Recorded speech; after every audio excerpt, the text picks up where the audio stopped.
Assalamualaikum. Welcome you all in today's lecture. In today's lecture, we will cover question number 5, 6 and 7 of exercise 3.1. First of all, question number 5 देखें. If A, B and C are the lengths of the sides of triangle ABC, then tell which of the following triangles are not right-angled triangle. Any of angle A, B, C may be right angle. Question में ये कह रहे हैं कि अगर आपको कोई सी तीन लेंथ्स बता दी जाए, ठीक है, जैसे कि फर्स्ट पार्ट में आप देख सकते हैं A 6 है, B 5 है, C 7 है. इस क्वेश्चन में यूनिट मेंशन नहीं है, जस्ट आपको मेजरमेंट्स डिफाइन है, ठीक है. तो आपने ये बताना है कि इन तीनों मेजरमेंट्स से जो ट्राइंगल बन रही है क्या वो राइट एंगल ट्राइंगल है या नहीं, ठीक है. तो याद रखिएगा, जब भी हमने राइट एंगल ट्राइंगल की कंडीशन देखनी हो तो वो पाइथागोरस थ्योरम से देखते हैं, ठीक है. कोई भी ट्राइंगल राइट एंगल ट्राइंगल तब होती है जब उसकी एक साइड का स्क्वायर बाकी दोनों साइड्स के स्क्वायर की सम की फॉर्म में लिखा जा सके. क्या मतलब है? मतलब इसमें पाइथागोरस थ्योरम होल्ड करे. What is Pythagoras theorem? Hypotenuse square equals base square plus altitude square. तो सबसे पहले हम ऐसा करते हैं कि यहाँ ये देखते हैं कि अगर हमने पाइथागोरस थ्योरम एक्चुअली प्रूव करना है यहाँ पे, ठीक है, मतलब हमने देखना है कि जो तीन साइड्स गिवन है उसमें किसी एक साइड का स्क्वायर बाकी दोनों साइड्स के स्क्वायर की सम की फॉर्म में लिखा जा सकता है या नहीं. तो बच्चे याद रखिएगा, अगर हम कोई भी ट्राइंगल देखें ना जो कि राइट हो तो हमेशा हाइपोटेनियस साइड सबसे बड़ी साइड होती है, ठीक है. ये हम प्रीवियस लेक्चर में डिस्कस कर चुके हैं कि हाइपोटेनियस सबसे बड़ी साइड होती है, ठीक है. तो आपको कैसे पता चलेगा कि कैसे लिखना है? हमेशा उन तीनों में से जो सबसे बड़ी मेजरमेंट आ रही है ना उसको आपने बाकी दोनों के सम के स्क्वायर की फॉर्म में लिखना है. कैसे? मतलब देखिए 7 square is equal to 6 square plus 5 square. देखिए इन तीनों में 7 सबसे बड़ी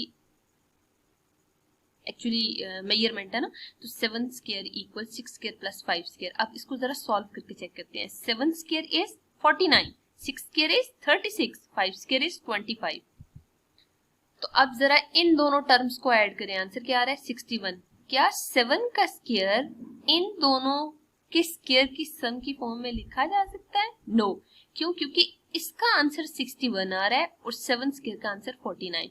इसका मतलब ये है अगर इन तीनों मेजरमेंट्स को देखा जाए तो हाइपोटेनियस का square actually base square plus perpendicular square के इक्वल नहीं आ रहा है. इसका मतलब है ये ट्राइंगल राइट नहीं है, ठीक है.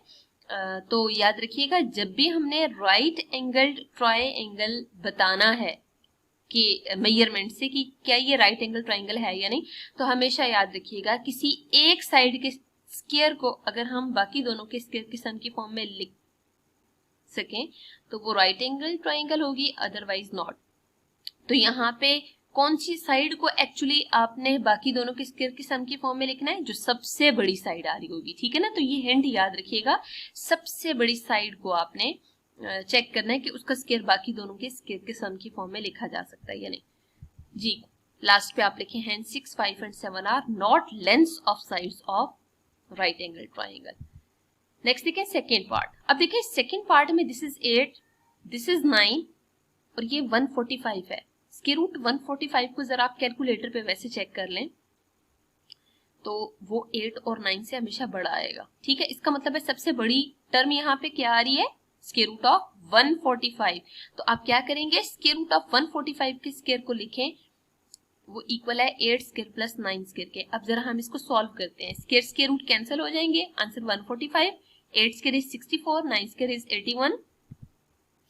145 के इक्वल आ रहा है. देखिए ना, ये दोनों टर्म्स इक्वल आ रही है ना.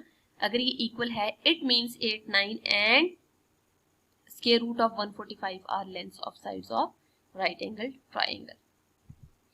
नेक्स्ट देखिए थर्ड में 12, 5, 13 गिवन है. तो बच्चे यहाँ पे आप गेस कर सकते हैं इन तीनों में सबसे जो बड़ी टर्म आ रही है वो कौन सी है? सी आ रही है, 13. तो 13 के स्क्वायर को आप 12 स्क्वायर प्लस 5 स्क्वायर की फॉर्म में लिखें.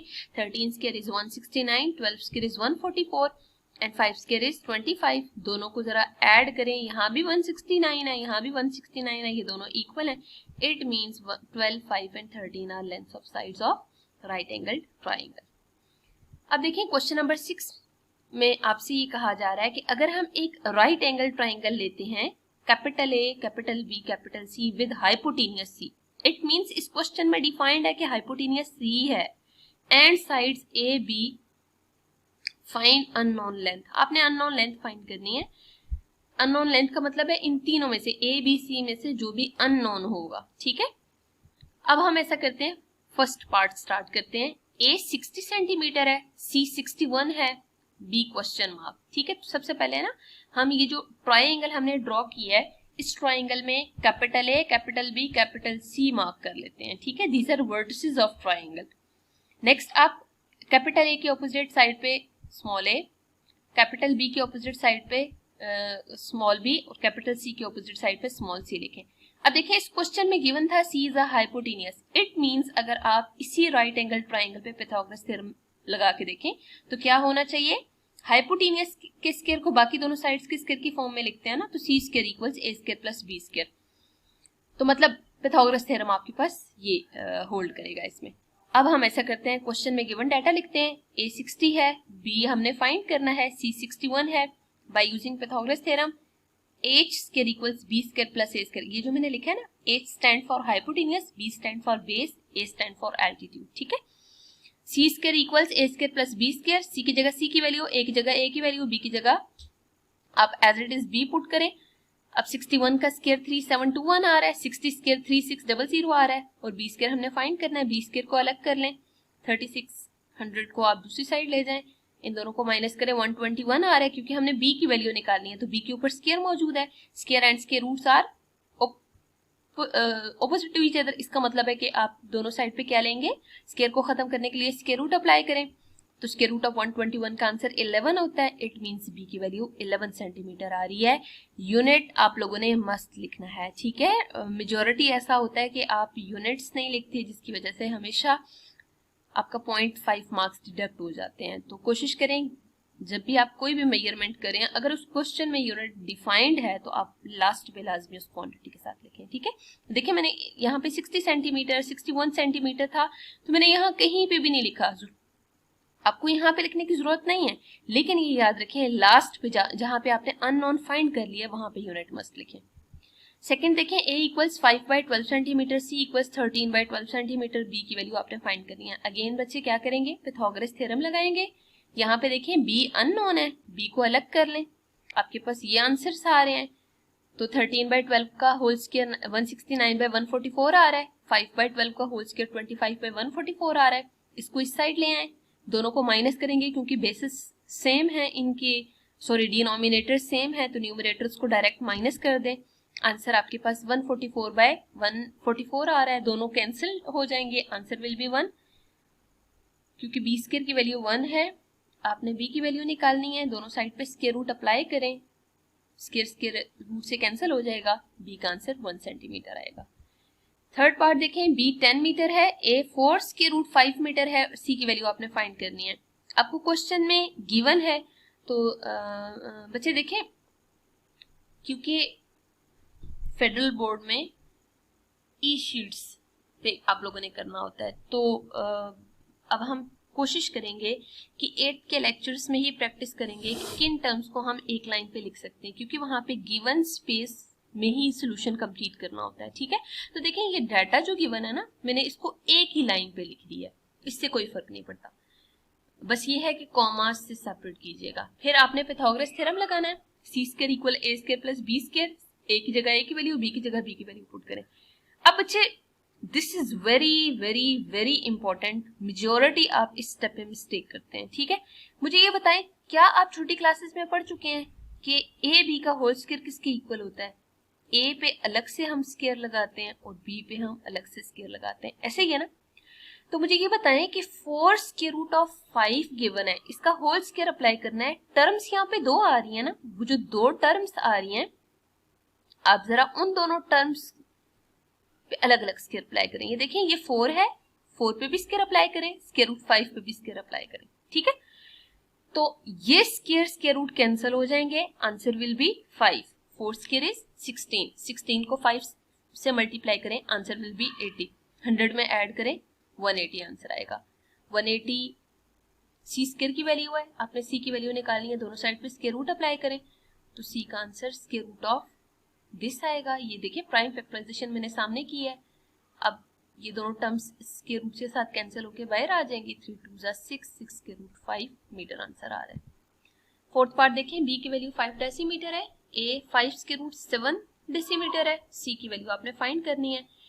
तो सबसे पहले हम पाइथागोरस थ्योरम लगाएंगे और ए की जगह ए की वैल्यू, बी की जगह बी की वैल्यू पुट करें। अगेन देखें, प्रीवियस अभी हम डिस्कस कर चुके हैं, जब हमारे पास इस फॉर्म में स्क्वायर गिवन होगा तो 5 पे अलग से स्क्वायर अप्लाई करें, स्क्वायर रूट 7 पे अलग से स्क्वायर अप्लाई करें, ये दोनों कैंसिल हो जाएंगे। 5 स्क्वायर इज 25, 25 को 7 से मल्टीप्लाई करें 175 आंसर आएगा। दोनों को ऐड करें 200 आ रहा है, 200 की प्राइम फैक्टराइजेशन करें। 7 बच्चे आप लोग खुद वो वैल्यूज यहाँ पुट करें, पुट करने के बाद 10 स्क्वायर रूट 2 डेसीमीटर सॉल्व करने से आएगा। फिफ्थ पार्ट देखें, C equals 10 square root 2 decimetre, B equals 5 square root 3 decimetre और A की वैल्यू आपने फाइंड करनी है। ठीक है, तो पाइथागोरस थ्योरम लगाएं, C square equals A square plus B square. Again देखें, इस क्वेश्चन में भी यहाँ पे 10 लिखा हुआ है। ठीक है, 10 स्क्वायर रूट 2 का होल स्क्वायर है, तो इट मींस 10 स्क्वायर इज 100, 100 को 2 से मल्टीप्लाई करेंगे। क्यों? क्योंकि ये स्क्वायर रूट से कैंसिल हो जाएगा ना, 100 2 जा 200 आ रहा है। सिमिलरली यहाँ पे देखें, 5 स्क्वायर इज 25, दिस इज 3। ठीक है, क्योंकि स्क्वायर के रूट कैंसिल हो जाएंगे, आंसर विल बी 3। दोनों को मल्टीप्लाई करें, 75 आंसर आ रहा है।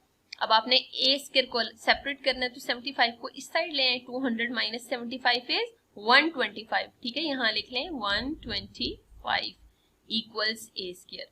अब आपने क्या करना होगा, दोनों साइड पे स्क्वायर रूट अप्लाई करना है। जब स्क्वायर रूट अप्लाई करेंगे तो स्क्वायर रूट कैंसिल हो जाएंगे। ठीक है, तो ए की वैल्यू आपके पास 5 स्क्वायर रूट 5 डेसीमीटर आ रही है और 125 की प्राइम फैक्टराइजेशन यहाँ पे मौजूद है। ठीक है, नेक्स्ट देखिए, question number 7, the front of the house is in the shape of an equilateral triangle. What is equilateral triangle? First of all आप बुक पे अंडरलाइन करें और साथ मेंशन करें, what is equilateral triangle? The triangle in which 3 sides are equal. ठीक है, जिसकी तीनों साइड्स इक्वल होते हैं उसे इक्विलेटरल ट्राइंगल कहते हैं। अंडरलाइन करके बुक में साथ ही आप मार्क कर लें। With the measure of side 10 metre, और तीनों साइड्स की जो मेजरमेंट है वो भी गिवन है, which is 10 metre. Find the height of the house, आपने उस हाउस की हाइट फाइंड करनी है। ठीक है, तो ये देखें, एक्चुअली जो हाउस शेप है ना वो उन्होंने यूं करके डिफाइन की हुई है। अब आप देखें फ्रंट क्या है, इसी फिगर में आप देखें तो क्या हाउस का फ्रंट ये है। फ्रंट का मतलब क्या होता है, जो फ्रंट का पोर्शन है, इसका मतलब है इस हाउस का जो फ्रंट का पोर्शन है ये इस ट्रायंगल की फॉर्म में। तो हम ऐसे करते हैं, इसी ट्रायंगल को जरा अलग करके बना लेते हैं ताकि आपको थोड़ा क्लियर भी हो जाए, और कोशिश करें सोल्यूशन में साथ फिगर बना भी लें। ठीक है, ताकि आपके लिए इजी हो जाए गेस करना। अब हम ऐसा करते हैं, इक्विलेटरल ट्राइंगल बनाते हैं। वो ट्राइंगल जिसकी तीनों साइड्स इक्वल होते हैं उसे इक्विलेटरल ट्राइंगल कहते हैं। अब आप ऐसा करें, इसी इक्विलेटरल ट्राइंगल में मार्क कर लें कि ये हाइट है और हाइट ऑफ द हाउस हमने फाइंड करनी है, तो आप इसको एक्स मार्क करें। ये देखें, जो गिवन फिगर है ना बुक में, ये शेप गिवन है, इसमें इन्होंने मेंशन किया हुआ है कि ये हाइट ऑफ द हाउस है, तो इसका मतलब है हाइट ऑफ द हाउस अगर हमने फाइंड करनी है तो हम एक्स अननोन लिख लेते हैं। अब तीनों साइड्स जो हैं 10 मीटर की हैं, तो vertices A B C mark कर लें और साइड्स की मेजरमेंट भी 10 मीटर 10 मीटर 10 मीटर मार्क कर लें। अब स्टूडेंट्स आपने ना ये height of the house find करनी है। इसका मतलब है अगर ये height of the house find करनी है तो यहाँ आप देख सकते हैं एंगल कौन सा आ रहा है, 90 का। ठीक है ना, ये 90 का एंगल यहाँ पे बन रहा है। अगर ये 90 का एंगल है, इसका मतलब है कि आपने या तो ये वाली शेप ले लें या इस साइड वाली शेप ले लें, इन दोनों में से कोई सी भी एक ट्राइंगल आप सेपरेट बना लें। ठीक है, और फिर आप देखें कि इस ट्राइंगल में, फॉर एग्जांपल हम ये वाली साइड लेते हैं, तो इस ट्राइंगल में 10 मीटर ये भी गिवन है, एक्स भी गिवन है। अब देखिए यहाँ से लेके यहाँ तक जो मेजरमेंट है ना वो अननोन है, तो अगर ये मेजरमेंट अननोन है, टोटल कितना है 10, तो ये ऑब्वियसली 5 होगा। ठीक है, लेकिन हम थ्रू कैलकुलेशन देखते हैं कैसे 5 आता है। जरा नेक्स्ट पेज पे देखें, ये सोल्यूशन गिवन है। सबसे पहले हम ये जो छोटी ट्राइंगल हमने बनाई है ना, जो इक्विलेटरल ट्राइंगल है, हम इसमें मेजरमेंट्स लिख लेते हैं। 10 metre 10 metre 10 metre, height of the house x है, हमने ये मेजरमेंट खुद निकालनी है। तो अब देखिए टोटल BC की मेजरमेंट क्या है, 10 है, तो गिवन डाटा लिखते हैं। Height of the house is x, x हमने फाइंड करना है। a भी 10 है, bc मेजरमेंट भी 10 है और ac मेजरमेंट भी 10 है। अब जरा bd फाइंड करें। bd किसके इक्वल होगा? bc को 2 से डिवाइड करेंगे तो आंसर क्या आएगा? 10/2 विच इज 5 सेंटीमीटर। तो हम लिख लेते हैं यहाँ पे ये 5 मीटर आ रही है, ठीक है। सॉरी, आप ऐसा करें, इसमें सेंटीमीटर को हटा दें, ठीक है। This is 5 metre. अब हम छोटी वाली ट्राइंगल लेते हैं। मैंने आपसे कहा था कि इस पूरी शेप का एक पोर्शन ले लेते हैं, तो ये ए बी डी वाला पोर्शन हम ले लेते हैं और उसमें मार्क कर दें 10x एंड 5 मीटर। तो बच्चे दोबारा से अगर हम इस फिगर को देखें तो क्या ये अगेन राइट एंगल ट्राइंगल बन गया है। अब राइट एंगल ट्राइंगल में 2 साइड्स गिवन हो, तीसरी अननोन फाइंड करनी हो, तो अब हमेशा क्या करेंगे?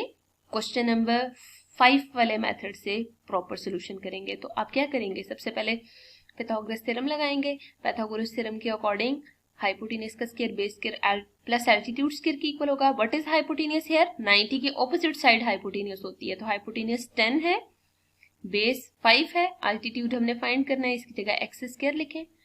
10 square is 100, 5 square is 25, x square as it is, क्योंकि हमने एक्स की वैल्यू निकालनी है ना, तो एक्स स्क्वायर को अलग करें। 100 माइनस 25 इज 75। नेक्स्ट देखें, 75 की एक्स स्क्वायर 75 की इक्वल है, तो स्क्वायर को कैंसिल करने के लिए दोनों साइड पे स्क्वायर रूट अप्लाई करेंगे। Square root will be cancelled out. 75 की प्राइम फैक्टराइजेशन आप करें। 3 2s are 6, 1 carry to next, तो 15 बनेगा। 3 5s are 15, फिर 5 5s are 25 and 5 1s are 5, तो 5 स्क्वायर इंटू 3 आ रहा है, स्क्वायर रूट से कैंसिल हो जाएगा, बाहर आ जाएगा 5 square root 3 metre is the answer. Hence height of the house is 5 square root 3 meter. I hope so. Lecture is understandable. If you have any question, you may discuss in comment section.